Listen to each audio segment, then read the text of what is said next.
so much for staying tuned to Tea or Coffee this morning.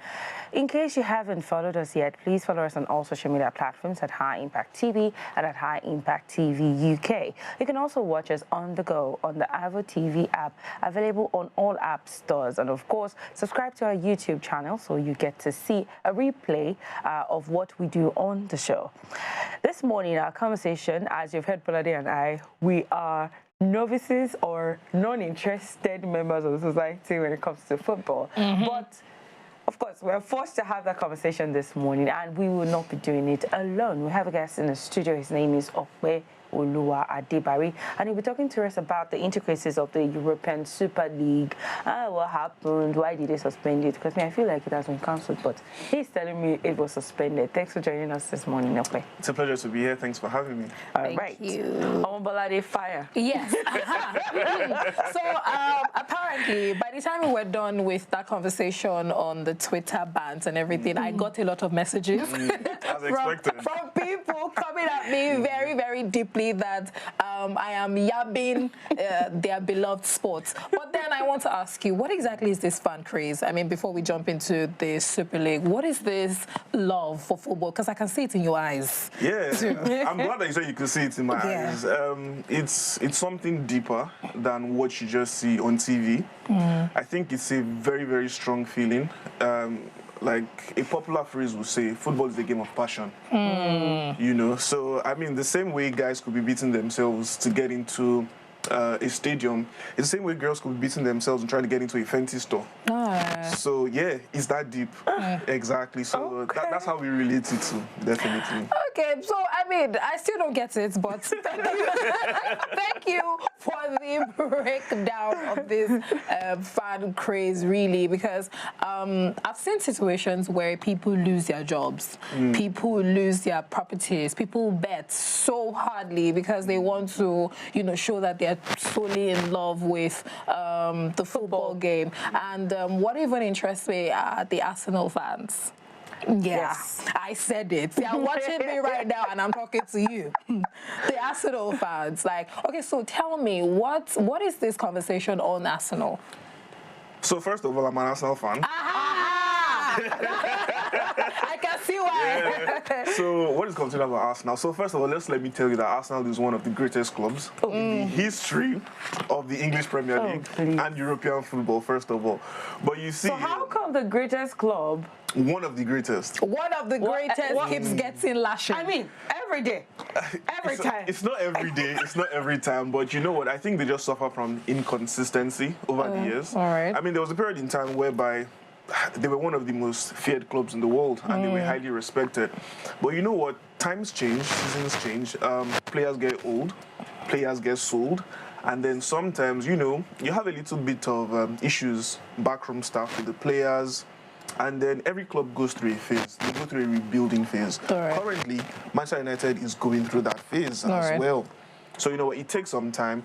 When you change managers consistently, when players go in and out of the club. So you need time for, first of all, the young players to get integrated into the squad. And then the new players that do join the squad, you need time for them to gel. And obviously, the players need to listen to the coaches. You need to implement the philosophy of the coaches on the field of play. So it does take time, actually. But I can actually tell you from a very neutral position that Arsenal is getting back to their glory days slowly. So it's just a matter of time. While we're sleeping, we're going to wait for that.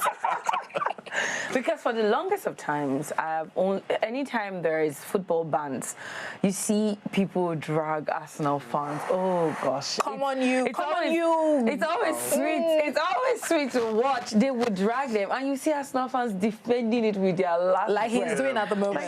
See, the reason why it's so good to banter Arsenal fans is because of their reactions. They are so emotional, and they don't want to get all in your face and everything. So it's very nice to just tease at them. But me being an experienced Arsenal fan, I've gone through the highs and the lows. There was a period whereby I could not go out and say that I was an Arsenal fan for like 2 years. So I think I'm immune to their disappointments. So sometimes I don't go in watching a game with so much of expectations. So I'm just like, you know what, if they do well today, fine. If they don't, no wahala. So I think Arsenal, you need to grow like thick skin. So the resilience. That's it. Definitely, yeah. Okay. Yeah, a whole lot of resilience. I was going to say something, but No. so I'm going to say it anyway. Okay. All right. Nigerians are known to be resilient. I'm not saying more than that. How is football governed today? Let's get into this conversation. How is football governed? So first of all, we have FIFA, Fédération Internationale Football Association. So that's French. Okay. Please speak English. So Federation of Football Association. Yeah. yes, basically, and that is a French word. So that was coined because FIFA was adopted in France, or I say was started in France. Lauren. Okay. And then, with FIFA, they've got 4 strongholds. They've got the Confederation, All right. they've got the Executive Committee, and then they've got some other ad hoc associations. Okay? Give us a second. All right. Because you're teaching us, it's a teachable moment Yeah. here. Yes. Teachable moment. So they have the Confederation, Correct. they have the Association. Executive Committee. Okay. Yeah, then they've got the General Secretary General Secretary. as well. And then then they've got other ad ad hoc hoc associations. Okay. yes. Okay. Please continue. Okay, and then we've got 6 federations of football under FIFA. So we've got AFC, which is the Asian Football Confederation. Okay. We've got CONMEBOL. So CONMEBOL, that's the South American Football Association. All right. Okay. We've got CONCACAF, that is the North Central. Yes, North and Central Association for Football. And then also we've got OFC, that's Oceania Football Association. And of course, Confederation of African Football. Okay. Calf. Yes. Okay. Correct. So these confederations are selected based on geographical mappings of different places of the world. Correct. So All right. basically the continents. Okay. Yes, based on Okay. the continents. So what makes up the ad hoc association? So the ad hoc associations basically is made up of the current existing 211 football associations under the 6 confederations. Okay. Yes. Okay. So in governing football, so each of these confederations are answerable to FIFA. Definitely. Yeah. So it means that all the matches that will be played, all the competitions come from FIFA. Yes. And I'm sorry, I forgot to mention one very important confederation, and probably that's why I'm here today, which is UEFA. UEFA. That's the Union of European Football Association. So therefore, European clubs. Okay. Okay. All right. So very quickly, how do football clubs make their money? They make money through different means, different streams. So first of all, FIFA as a body, although it's a non-profit organization, although they say they are a non-profit organization, I will take their words for that. Okay. So first of all, FIFA actually has like a good finance register. So each confederation under FIFA, sometimes yearly, quarterly, as the case may be, they get some money from FIFA. Okay. Then the associations under which these clubs are, they also get money from the associations. Now, a club as an entity on its own, it's a business. It's a business. So one of the popular ways that they do get money, first of all, from selling merchandise. So we have jerseys, we have the tracksuits. Some clubs make custom soccer boots. They've got the socks. Basically, merchandise that fans like myself love to wear. Could be sweatbands and whatnot. And then, obviously, ticket sales. I mean, we've got season ticket holders who spend about £400,000, in one season. So that means they buy all the home tickets for that season. Oh, I'm sorry, please. Can you? I didn't hear you properly. It is Let's that take it back. expensive because now the figure I quoted, that's for the English Premier League, because the English Premier League is the most lucrative football league in the world. All right. So you've got a lot of people from even outside the UK who want to come in to watch the games. So sometimes... Give me a second. For sake of clarity, so the English Premier League is a football league or a football competition played by the clubs that are from the UEFA. No. So the English Premier League is the most lucrative league in the world, like I said, and the most popular, the most watched. And it's the first division of football in England.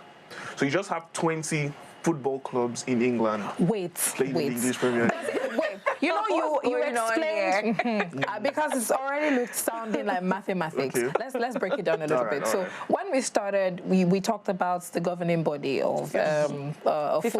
We talked about FIFA, and then we broke it down. Yes. Then we said UEFA that has the European clubs, etc. Now you've just mentioned the English Premier League. So where do they stand? So the English Premier League is under UEFA. Right. Okay. Great. Under UEFA. Okay. So, and then the English Premier League has a preceding body, which is the English Football Association. So the English Football Association, under the English Football Association, we've got different leagues in England. But EPL, which is the Premier League, is number one. Interesting. Yeah. So where EPL is where we have Arsenal and Chelsea, all the Manchester other guys. United, yes. I want to be sure I got this because it just went in a. It's very easy. So this is it. UEFA is the United English Football European. Association. European. Yes. Okay. So when you say European, it covers England, covers Every country in Europe, exactly. Yeah. Okay, So please go ahead. wait. Under UEFA we have EPL, that's the English Premier League. Yes. Then we have the other guys, Serie A, maybe, Correct. Yes. and those Yes. other. Yes. I know Yeah. Please go on. Go ahead. Okay, so But we're we've got- talking about how they make their money. Yeah, how they we make their talked money. about So someone who ticketing. chooses to buy. So we talked about merchandise. Yeah. Talked about ticketing, and then the buying and transfer of players. Yes. So when you now start with this buying and transfer of players, you would have to break it down because it confuses me very much. Okay, so I'm trying to think of a very, very practical way to explain it. So it's just like commodities, your goods, all right? Take, for example, this mug. So now this mug was made by manufacturers, okay? These manufacturers want to make money. Yeah. So obviously you have the wholesalers, you have the retailers. And then the wholesalers and the retailers, they purchase this mug because it has value. So it goes down from the wholesalers to the retailers, then to the to the end consumers. user, yes. The consumers also pay at a certain price, but definitely not at the same value That as the the retailers wholesaler got and the it. wholesalers. Now for football players. The football players come from football academies. Okay. And usually from football academies, it's meant to be a smooth transition, meaning from the academy of the football club, you then sign a contract with the club. You get Okay. promoted to the senior team. Okay, then you sign a contract. So now, as a player, you have a choice. You could become what I call a franchise player. So when I say a franchise player, that means you play for that club for the entirety of your career. Okay. Okay, but then you do have the choice of moving to another club. Moving to another club within the country you're in, moving to another club anywhere else in the world. So now this is how it goes. Depending on how good the player is, depending on how old the player is, depending on his agents, depending on his sponsorship deals, depending on the current market situation, all these things determine the price of the player. So I would like to use Raheem Sterling, for example. Raheem Sterling is Manchester City's football player. All right. Okay. He's an attacker. He also plays for the England national team. Okay. Now, Raheem Sterling came from Liverpool's football academy. All right. Okay. So he did well as a youth player, got promoted to the senior team. Now, when Raheem Sterling got to the first team, his first salary was about £45,000 per week. That his wages. Okay. So I guess that we're getting some. When I tell you his current salary right now, your eyeballs probably pop out. So £45,000 per week. That is every week he gets £45,000. Okay. For him alone, or for him and his For him alone. For him alone. But why are we not playing football? Question. That's why we're here. Please go on. So £45,000. And at that time, Raheem Sterling was what, like 18, 19? 18. Yeah, 18, 19. And then after he made his major debut, first season was brilliant for him. He then signed a 5-year contract. Okay. Now this 5-year contract was then worth £80,000 per week. Okay. £80,000 per week. Now Raheem Sterling's progress was fantastic, and in less than 2 years within that 5-year contract, he became one of the most sought-after young players in English football, and in European football, and in world football. And then came the big boys calling. That's Manchester City. And Manchester City is owned by Etihad and is backed by the Abu Dhabi dynasty. Okay. So they've got a lot of good money. We call it Arab money. So they came calling for Raheem Sterling, and they put down 50 million pounds to sign Raheem Sterling. And at that time, Raheem Sterling was 22 years old. So Raheem Sterling, at that time, in 2016-2017 season, became the most expensive young footballer. Okay? And then he signed that initial 5-year contract. What year was that? This was, pardon me, 2015-2016 season. Okay? So 2015-2016 season started September 2015 and ended May 2016. Okay. So he signed a 5-year contract worth 50 million pounds.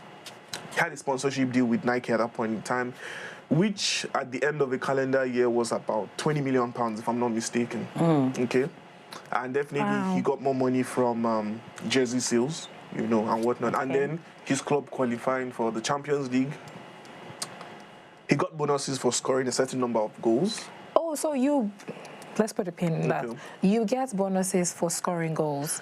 Not every player. It really depends on who you are. And you know, exactly. And the position you play. Okay. I mean, for defenders, for defensive midfielders, they won't really put that type of clause in their contract. But obviously, for forwards, for attackers, you know, that's primarily your job, scoring goals. So, Raheem Sterling, 50 million pounds at the age of 22, signed a 5-year contract, was earning 80,000 pounds per week. Now, Raheem Sterling then begins to develop the more, especially after Pep Guardiola took over Manchester City. Now, Pep Guardiola is a coach, one of the best coaches in the world of football. Okay. So is this your bias or what everybody thinks? It's not my bias, it's facts. Okay. He's one of the most successful coaches in the history of football. So Raheem Sterling then begins to develop greatly under Pep Guardiola. Raheem Sterling becomes a world-class player under Pep Guardiola, Manchester City. Now, Raheem Sterling has 2 years left on his contract. With Man City? With Man City, and this was in 2018. Okay. And now, when you have 2 years left on your contract, a club can come in to purchase you. Okay. Or you decide to sign a contract extension. Okay. So for the whole of the 2018-2019 season, Manchester City, the board, and Raheem Sterling, because at this point in time, there was actually a year and 6 months left on his contract. So they were going back and forth. Can we reach an agreement? Can Raheem Sterling remain at Manchester City because he's explosive, he's scoring goals, he's making defenders dance, he's making defenders sit on the floor? And then we hear rumors of possibly Paris Saint-Germain, which is a French club, possibly wanting to buy him, Real Madrid. Manchester City do not want to lose one of the best players in the club. So what do? They give him another bumper contract. Currently, Raheem Sterling earns about £120,000 a week. From 45 to 80 to 120. Exactly. So, you know, his value keeps rising. Okay. He's scoring goals. He becomes, he starts giving in man of the match performances. Interesting. You know. So, Manchester City renew his contract, £120,000 per week. Manchester City qualifies for the Champions League every season. He gets an extra bonus of £30,000 per week. Per week. Raheem Sterling maintains at least 15 goals per season in all competitions. He gets another bonus. Interesting. Okay, those are the terms on his contract. Those are the terms in his contract. And then Raheem Sterling has another sponsorship deal, you know, with Nike. He wears some of their lucrative football boots that do come out. So he gets more money. Help me out with this thought.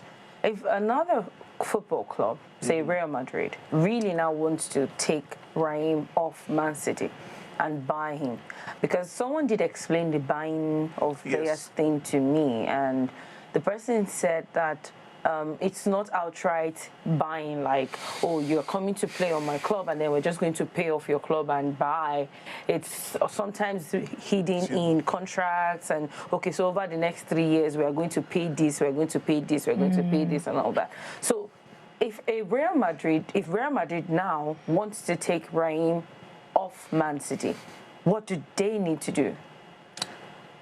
Well, what they need to do? Real Madrid probably needs to pay £200 million. to sign Raheem Sterling. Oh, so what if That Man 200 City I'm sorry. doesn't even want? Because that's his current market value. So that £200 is what he earns 200 million. per 200 million pounds rather is what he earns per week. No, Okay. of course not.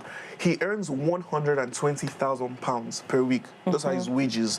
His value as a football player he's worth 200 million pounds currently. So every football player has a value, has a market value. So they're Thank like, you. Exactly. oh, like you said, they're like products. Exactly. They're like Interesting. products, yeah. Interesting. So let's not get ahead of because I mean, let's bring it back to the UEFA Champions League and the Super League drama. What really went down? What really went down? Okay. So first of all, I'm going to give you two different perspectives. Okay. So first of all, as a football fan, it was something really sad that looked imminent to happen, and I was both sad and scared for the world of football. Okay. Sad because some of my personal aspirations, they seem not to probably happen again. So meaning me wanting to probably go and watch a game in Arsenal Stadium, or wanting to be in banter with fans from other clubs in England seemed like that wasn't going to happen. And scared because the game was going to be destroyed utterly. Wow. How was the game going to be destroyed? Yes, sir. Now, we love football because of competition. Football is highly competitive. So, you know, the European Super League was going to take the big boys who make the competition what it is. They were going to take the big boys, put them in a league, okay? And they will only be competing against each other. However, the Super League associates, they didn't want that. They wanted to maintain the local status and the European status. But UEFA came clamping down on them and told them that, you know what, if you're going to go ahead with the Super League, you cannot compete locally, cannot compete continentally, and the players will not be allowed to represent their countries. So that's why I was sad and scared at the same time. Right. So now as an analyst, there are different perspectives to it. So I'll start by this and say 1994 was the inception of the English Premier League. Okay, that was when the English governments and the English body in the Football Association, they realized that, you know what, this league is getting better. This is one of the most watched leagues in the world. Let's do something. Let's make it lucrative. So then they went ahead to one of their biggest sponsors at that time, Barclaycard, who eventually transitioned into Barclays. So that's one of the biggest banks in England. So they became the official sponsors of the English Premier League. And then we had 20 teams. And then the way it is, you know, there's promotion, there is relegation. So the last three teams at the end of the season, they get relegated. And then the first three teams from the other league below the English Premier League, they get promoted to the Premier League. All right.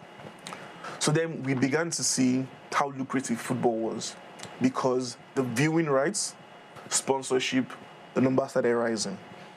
And then with UEFA, you began to see more competitive clubs coming in: Spain, England, Germany, France. Okay. So then, going towards the late 1990s to early 2000s, we then began to see that, you know what, certain individuals could see the future ahead. They could see how lucrative football could be. Okay. So I'm talking about the big boys. I'm talking about the Real Madrids, the Barcelonas, the Atletico Madrids, AC Milan, Juventus, and so on. But at that time, as at 2000, they wanted to actually do this Super League. It had been touted as far back as then. But then UEFA stepped in and made it clear that, you know what, let's maintain the competition as it is. We would begin to fund more often. We'll continue to give these clubs more money. But as time grew, as the economy kept shifting, these clubs seemingly looked to be bigger than UEFA. They could be sustained on their own. Okay, without UEFA's interest. Without UEFA. So the contribution from UEFA didn't really make a difference anymore. Okay, and then the other clubs, because what these big boys really wanted is an upgrade, generally. They are tired of being called the big boys. They want every team in every league in Europe to be at par. Okay. So they want good competition, they want healthy competition. So it's not always a particular sect that, you know, has advantages. Yeah, like the elitist thing. Exactly. You know, it's basically just for the love of football, but coming from another angle, they just want supreme competition. They want good competition. So it's not a case whereby Arsenal and Chelsea face each other. Chelsea is thrashing Arsenal 6-0. They want less of that. So UEFA then says, okay, we would try as much as possible, but then it wasn't enough for the clubs. Okay, it wasn't going round to the bottom tier teams. Yeah. Also for the big boys, the money wasn't enough anymore. It wasn't being shared equally. Now, as far back as 2009, All right. a man I like to call the Professor, that is another one of the greatest managers in the history of football, the former manager of Arsenal, Arsene Wenger, he came out to say that, you know what, the money by UEFA is not good enough. And as far back as 2009, he said that he foresees the Super League. Why did he foresee that? Because eventually, these big boys would just take themselves, they'll pull out, exactly. Because UEFA is not doing what they're meant to be doing. So as far back as now, 1 year down the line, 2010, Arsene Wenger is telling UEFA that, you know what, you need to make amends and do something better with this. But UEFA being UEFA, they feel that they don't necessarily need to listen to individuals. As a body, they are good enough to go. All right. So obviously, since 2010, Arsene Wenger did say that he is aware that a Super League is going to happen sometime in the future, and the big boys are planning behind closed doors. Fast forward to 2021, April, and the Super League comes out to the forefront. Now, actually, mid-2020, during COVID, there were rumors about it. Okay. But the rumors quickly died down. Now, why has the Super League, or why did it come into the forefront? Definitely because of the impact of COVID. So what has been the impact of COVID? No fans in the stadium. Yes. Meaning no ticket sales. No merchandise sales, nothing. Exactly. So all of that. And then buying and selling of players became a problem. Some players are either overpriced, or some players cannot be sold for their proper value. You have to bargain to get certain players. And then you just have to do business in a way that you don't want to. Okay? Then again, also, financial status of the clubs.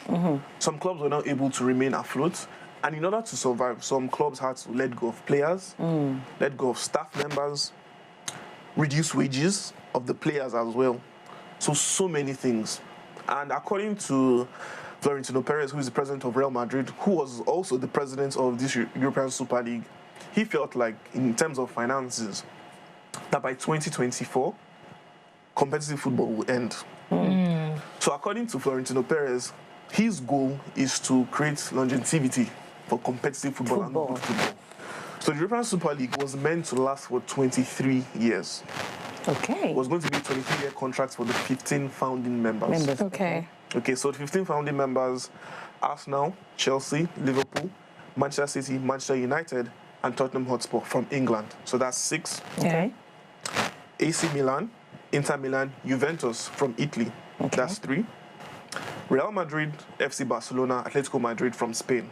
Okay. Another 3. That's 12. That's 12. That's 12. So the German clubs, Borussia Dortmund and Bayern Munich, were meant to join, but they unanimously declined. Okay. And they were meant to have Paris Saint-Germain from France, Lyon, Marseille as well, to make up the 15. But the French clubs opted not to join. They said they were actually going to join a year after. They wanted to play. They played it safe. They played it safe, definitely. They played it safe. Because the French clubs actually had the worst impact from COVID. So they needed to be on the safe side. So what is the impact of the European Super League? Or rather, let me speak from what the members of the European Super League wanted. They wanted to remain their local status. They wanted to maintain continental status. So they wanted to be playing Super League games during the week, like every other Champions League or Europa League game. But what is the impact of doing that? That then reduces the value and the lucrativeness of the UEFA Champions League and the Europa League. So obviously, when the big boys are no longer playing in the Champions League or no longer putting in their best players in the Champions League, the competition reduces. Sponsorship. Now, the sponsors will want to be where the big boys are. Yes. And now the European Super League was being financed by JP Morgan. JP Morgan is one of the biggest banks in the United States of America. And now, every club that was getting into the European Super League was going to have $3.5 million to bankroll with. So $3.5 million was to, first of all, help them recover from COVID, and then help them sign players, bigger players, more players who will help them compete at a higher level in the Super League. So obviously, the big sponsors would want to leave because that's where the money is. Yeah. That's where the viewing rights are going to be at the end of the day, because even though football fans came out with an outcry to say that, you know what, you're killing the game, we don't want this, the truth is that because we do this on virtual reality, we do this on the consoles, we do this on Football Manager, we always want to play the big boys against the big boys from different countries because it's interesting. You get to see the best players go up against each other. Yeah. It's fantastic. So at the end of the day, it's competitive. So at the end of the day, even me that I felt sad and scared, at the end of the day, I would actually watch the Super League because it's the best of the best. The only problem is just that probably along the line, it's probably get boring. Because you guys are not facing as such. So what really makes football so special is the fact that the big boys don't get to face each other all the time. It's probably once a year, once in 2 years, and we liked it that way because it's rare. You know, it's something that we look forward to. Yeah, so you keep moving. You keep moving, exactly. Yeah. And also, I began to wonder that what kind of impact would it have on the players? Because UEFA they clamped down on it and said, you know what, these players are not going to be allowed to represent their countries. So, you know, the most heartbreaking thing about this is that this decision was made solely by the executives. Not the coaches, not the players. So the players had no idea about it. That's why the players also came out to say they are not with it. Oh. The coaches also came out to say they are not with it, even though their superiors were all for it. Some form of protest. Exactly. So now that the Super, because I said cancelled, you said suspended. Yes, I said suspended. I want us to clarify that. What do you think would happen going forward? Because you know, as with every other thing, every other project that you attempt to start, and there's this thing that looks like bad blood and drama going on, it doesn't go away, really. It doesn't. So now that that has happened and the Super League has been suspended, what do you think would happen going forward? And then do you think it's a conversation that will come up again anytime soon? That conversation is going to come up sooner than later. Okay. Why is that? Number one, the big boys, forever, they will always remain the big boys, and then they would find a way to penetrate and then penetrate the governing bodies, because these top executives from the big clubs, they actually do hold strong positions within the continental bodies. I'm talking about UEFA, I'm talking about ECA and whatnot. So eventually, some of them do have aspirations to be executives in UEFA. So if someone like Florentino Perez becomes the president of UEFA, if he is the president of UEFA, the Super League will happen. All right. So it's bound to happen. Then again, if they're going to come back, they will come back stronger with legal backing. More prepared this time They will around. be more prepared. And you don't think in any way that the relationship between governing boards and the clubs would be strained in any way? Because if the governing boards really wanted it and the clubs are pulling out of it, you don't think it's going to... It will be strained, and in fact, it has been strained. UEFA President Alexander Seferin, when he was giving his comments on these clubs coming out to do the Super League, he used the words, I will say, I'll quote, he used the word snakes and liars. Because these were meant to be people that he dines with, people that together they talk about the developments of European football. So why would they go behind his back and come out all of a sudden and most likely want to jeopardize the prestige of European football? So he was definitely, there's going to be a strained relationship already with some of these club executives. I'm sure that some of these clubs would face the repercussion of this. Their relationships with other clubs would definitely be strained, because when this European Super League came out, there were meetings held in the top 5 leagues, excluding those clubs that were going to be part of the Super League. So already you have enemies within your country, you have enemies outside your country. So definitely there will be repercussions for that. Okay. All of this is making me wonder where we go from here. That's a very good question. And when we found out that the Super League was going to be suspended or cancelled for some people, we felt, okay, we saved football.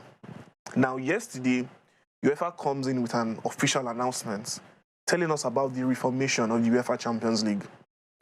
And then basically, the reformation is basically what the Super League was going to be in the next 23 years. Interesting. Currently, the Champions League, when we get into the group stage, is made up of 8 groups and 4 teams in it, okay, in each group. So that's 32 teams. Now, they want to extend the number of teams to 48, and they actually want to have a league before getting into the knockout stage. So why do that? I mean, we already enjoyed the fact that it's very hard to get into the Champions League. It has to be the creme de la creme of European football before you get into it. So why are you now making it wider? You are basically just killing the prestige of the UEFA Champions League by your hands. Which was the same reason you had against Super League and you said you couldn't go ahead with it. Exactly. So as far as I'm concerned, the only reason why UEFA came clamping down on it is because they were really not going to have a benefit from it. Yeah, actually. Yes. If UEFA was going to have... No, so I heard someone said something about this drama to me and said he feels like, you know, there was one time that there were accusations and counter-accusations of corruption and mismanagement of funds and all of that, and that he feels like the Super League was supposed to come into the picture and correct that, you know, and bypass all the political drama that happens in UEFA and all of that. But for me, from what we're saying now and I'm seeing, I think that the UEFA is also trying to ensure that no conversation of Super League happens again. Because if that conversation happens again, the question would be, why are you raising this conversation again when we have already extended? Yeah. Exactly. Okay. But at the end of the day... Okay, I mean, we will keep going on and on with this conversation, but you know what? We're going to pick it up again because I'm enjoying this. Great. I think... Finally. Just maybe I may pick up an interest because I still want to ask questions on FPL. I want to ask questions because I see a lot of people do that and I don't understand it. Females are also involved. I know. Oh, please, don't do that. I know a lot of females that enjoy sports. They are my friends. I don't, so yeah. Anyways, Different strokes for different folks. Thank you so much for joining us this morning. It has been a fantastic one. We hope when we call you again, you'd come and bring down sports with us. Definitely. It was a pleasure being here. Thank you so much for having me. Thank you. All right, we've had this conversation on the intricacies of the European Super League. I hope you've learned one or two. And if you feel like we've punctured your ego a little bit, if you're an Arsenal fan, I am not sorry. We're going on this break. I will be back. So go away.